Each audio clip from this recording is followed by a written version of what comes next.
Hello दोस्तों, कैसे हो आप लोग। सब बढ़िया ही होंगे मेरे ख्याल से। आज हम ऐसी मूवी लेके आएंगे जिसमें अक्षय कुमार अपनी जिंदगी में कुछ ऐसा कुछ बढ़िया करने वाला है। मूवी का नाम है सरफिरा, जो 2024 में रिलीज हुई। सुधा कोंगरा द्वारा निर्देशित और टू डी इंटरटेनमेंट, अबुदंतिया एंटरटेनमेंट और कैप ऑफ गुड फिल्म्स द्वारा निर्मित एक भारतीय हिंदी भाषा की ड्रामा फिल्म है, जिसमें अक्षय कुमार, परेश रावल और राधिका मदन मुख्य भूमिका में हैं। मूवी में बात करें तो सरफिरा महाराष्ट्र के एक मामूली गांव के एक युवक वीर जगन्नाथ महात्रे की कहानी कहती है। उसकी महत्वाकांक्षा एक बजट एयरलाइन शुरू करने की है, जिसका उद्देश्य आर्थिक और सामाजिक बाधाओं को तोड़ना है। वीर अपने पिता एक अहिंसक शिक्षक के साथ भिड़ जाता है, जिसे वह हिचकिचाता हुआ देखता है, जो यह मानता है कि परिवर्तन को प्रभावित करने के लिए अब प्रत्यक्ष कार्यवाही आवश्यक है। पिता और पुत्र दोनों ही अपने आप में दूरदर्शी है, लेकिन सक्रियता बनाम अहिंसा पर उनके परस्पर विरोधी विचार कथा को आगे बढ़ाते हैं। एक बहस के बाद वीर भारतीय वायुसेना के लिए रवाना होता है, लेकिन जल्द ही अपने उद्यमी सपने को पूरा करने के लिए दो साथी प्रशिक्षुओं के साथ चला जाता है। वह विमानन क्षेत्र की एक प्रमुख हस्ती परेश गोस्वामी को अपनी एयरलाइन अवधारणा बताता है, जो शुरू में वीर का मजाक उड़ाता है, लेकिन अंततः उसका प्रतिद्वंद्वी बन जाता है।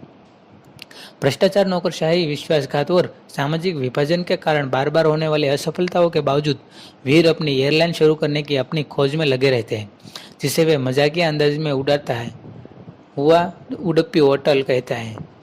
घर वापस आकर वीर को अपनी पत्नी रानी से समर्थन मिलता है, जो उनकी महत्वाकांक्षा को साझा करती है और एक सफल बेकरी चलाती है। सामाजिक अपेक्षाओं की अनदेखी करते हुए अपने जुनून का पालन करने का फैसला, उनका आपसी दृढ़ संकल्प उनके बंधन को मजबूत करता है।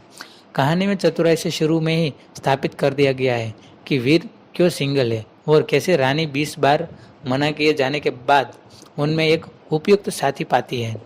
यह कोंगरा की तमिल फिल्म 84 पोट्रू 2020 का रीमेक है, जो खुद जी.आर. गोपीनाथ के संस्मरण सिंपली फ्लाई ए डेक्कन ओडिसी का रूपांतरण थी।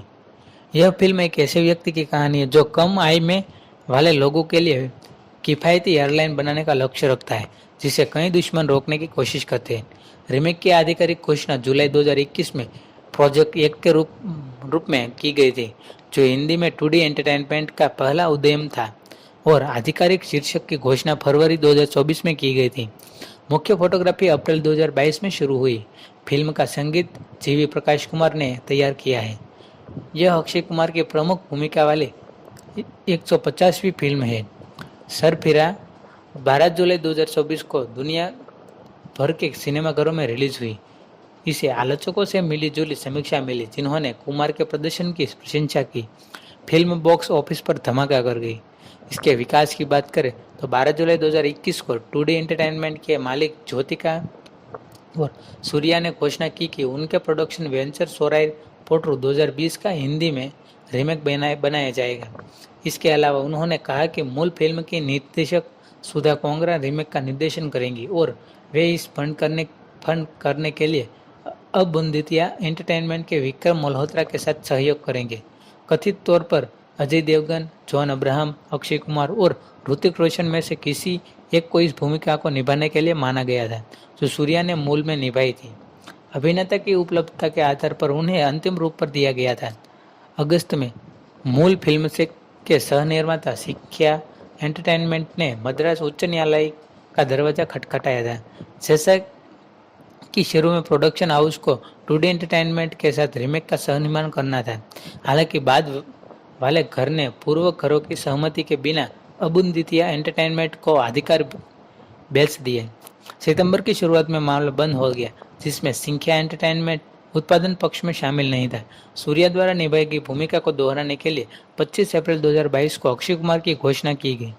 उसी दिन मुंबई में फिल्म के कलाकारों और चालक दल की उपस्थिति में मुहूर्त पूजा आयोजित की गई थी। सरफिरा का आधिकारिक शीर्षक 13 फरवरी 2024 को घोषित किया गया।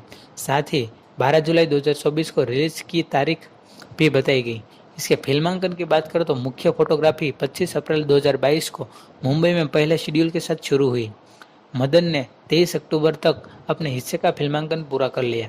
फिल्म का संगीत जीवी प्रकाश कुमार ने तैयार किया है, जबकि तनिष्क बागची और सुहित अभ्यंकर अतिथि संगीतकार के रूप में काम करते हैं।